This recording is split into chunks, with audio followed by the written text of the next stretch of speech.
penghuni yang miskin, ya, majoriti Melayu. Sebenarnya penyakit mereka ini penyakit hasad dengki. Tak boleh tengok orang senang. Sebab di Malaysia susah nak cari orang yang betul-betul susah, dia cakap ya. Ini sangat benar ya. Betul sekali. Miskin di Indonesia dan miskin di Malaysia tak sama ya.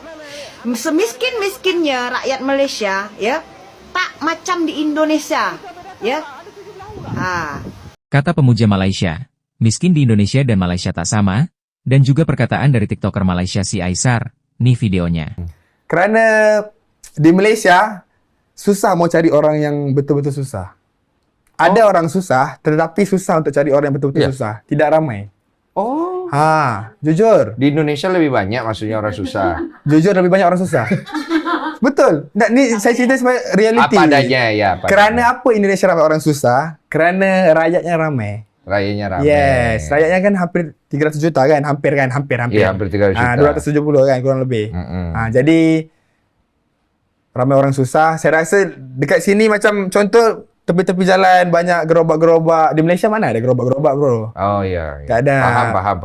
So macam dekat sini banyak rumah-rumah yang orang yang rumah-rumah kecil-kecil buat sendiri apa semua. Di Malaysia memang susah mau cari orang-orang yang sebegitulah. Ada, tetapi di provinsi-provinsi yang jauh-jauh. Iya. Baru ada. Kalau Indonesia ni everywhere lah ramai orang susah. Emang benar sih. Miskin di Malaysia dan miskin di Indonesia itu berbeda. Misalnya, di Indonesia, sebagian rakyat di Indonesia berjualan di pinggir jalan pakai gerobak, itu dianggap miskin sama orang Malaysia. Padahal, belum tentu itu orang miskin.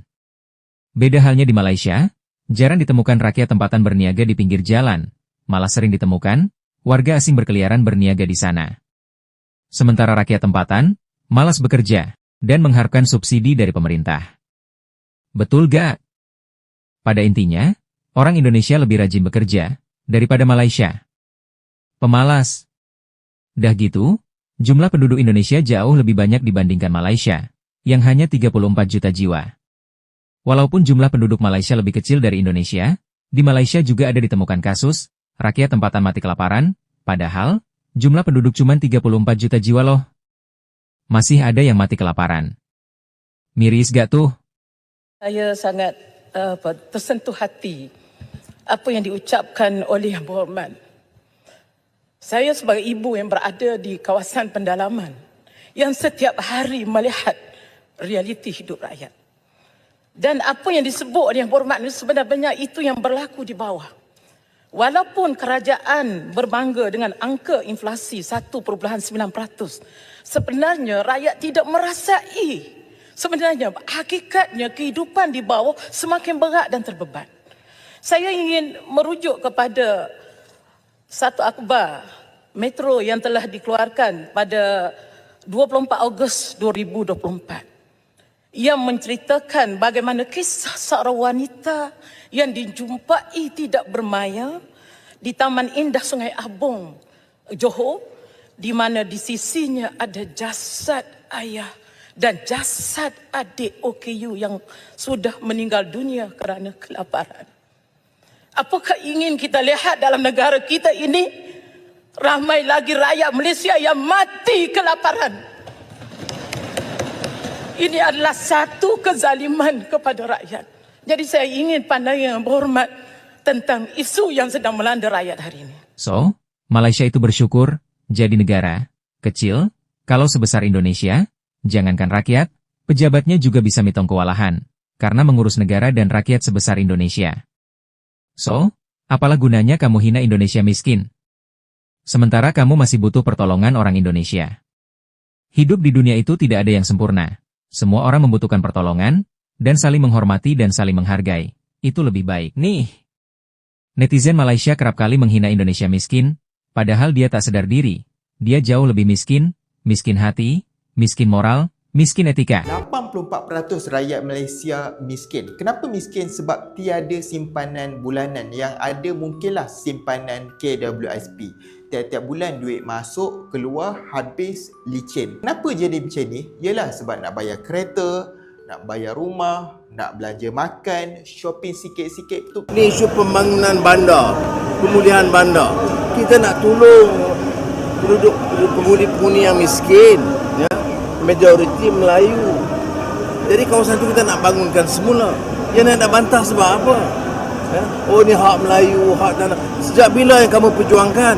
Bila kamu perintah dulu, tak ada pun usaha membangunkan kawasan orang miskin, flat-flat lama, termasuk orang Melayu di bandar. Kita nak usahakan. Dan sebab itu, saya nak bagi ingatan.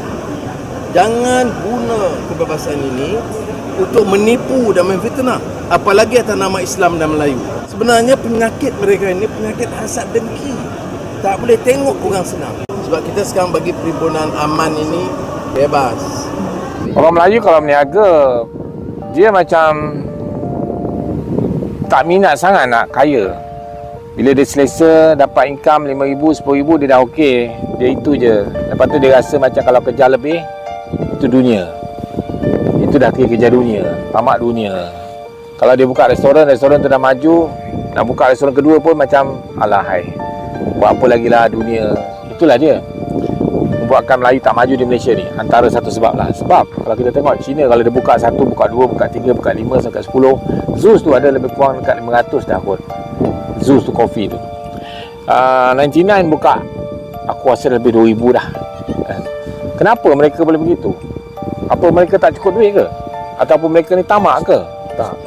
Sebab keseronokan bekerja mencari duit. Sebab nak kaya, cita-citanya lebih. Bukan hanya sekadar nak makan minum lagi dah. Keluarga dia boleh tolong ramai orang lagi. Sanak saudara dia. So orang Melayu ni dia puas hati dengan apa yang ada. Dan bila orang lain nak beria pula, dia mengata.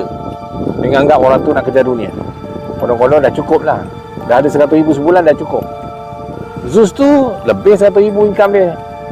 99 dah sampai nak ke arah bilioner dah. Kenapa masih mengejar lagi? Buka cawangan lagi. Kenapa? Kerana budaya berniaga, seronok berniaga ni menjadi satu topik utama. Bukan pasal nak kaya lagi dah. Kepuasan. Orang Melayu banyak sangat negatif. Lagi satu, walaupun dia nampak rajin, ada 1-2 kedai hebat kerjanya, dia kurang bijak. Kerana apa? Dia menganggap semua kena buat, tak percaya orang. Orang Cina, dia sampai tahap corporate management, pengurusan, menggunakan orang, macam mana menjaga staff, teamwork dan sebagainya. Orang Melayu masih lagi nak buat sendiri, pergi pasar pun beli sendiri. Aku masih lagi tengok kawan-kawan yang buka kedai sampai 100,000, masih lagi dia, anak dia yang pergi kedai, pergi pasar. Jadi kat sini kita masih kurang bijak lagi sebenarnya. Kurang bijak tu lebih kurang sama dengan bawah sikit lah, iaitu tak berapa pandai. Aku malah cakap perkataan VODO. Jadi kalau aku cakap kan marah, sebab kita tidak mahu memikirkan cara terbaik untuk maju. Sebab dia tak boleh payang nak uruskan 500 cawangan. Dia rasa macam gila ke apa? Dia limit otak dia.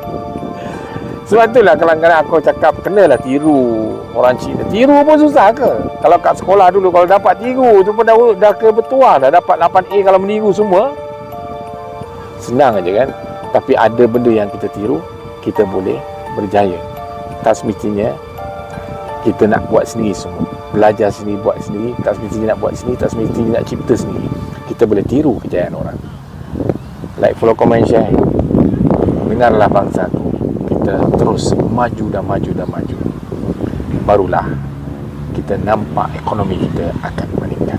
Setelah kopi keliling, ternyata saat ini ada lagi inovasi baru, yaitu nasi padang keliling. Konsepnya beda banget nih, namun sebenarnya tetap lengkap dengan menu basic yang biasa dihidangkan. Dengan rasa yang sama persis dengan di restoran, bentuknya simple, praktis, dan bisa dibawa kemana-mana nih teman-teman. Ternyata jualan gerobakan keliling itu bukan hanya pentol, batagor, cilok, atau kopi yang baru-baru ini viral dan banyak peminatnya ya. Sekarang ada juga nih inovasi terbaru, yaitu nasi padang gerobakan. Inovasi ini luar biasa banget, karena masyarakat itu bisa merasakan nasi padang sampai ke tempat-tempat terkecil sekalipun. tersebut. Harganya pun jauh lebih murah dibandingkan membeli di toko. Menu yang mereka hidangkan itu ada di kisaran 15.000 sampai 18.000 rupiah. Gerobaknya berwarna putih dengan hiasan berbentuk rumah gadang di bagian atasnya sebagai pembeda. Lauknya pun dikemas dengan kotak praktis yang menyesuaikan dengan gaya masa kini yang cocok dibawa kemana aja. Sebenarnya konsep nasi padang keliling ini sudah ada sejak lama di beberapa kota lain. Hanya saja bentuknya itu lebih sederhana, biasanya menggunakan motor dengan kotak makan di bagian belakangnya tanpa sentuhan branding visual khas Minang. Dengan sentuhan yang lebih modern, inovasi ini bukan hanya memudahkan masyarakat mengakses makanan Padang tanpa harus pergi ke outlet, tapi juga bisa membuka lapangan pekerjaan.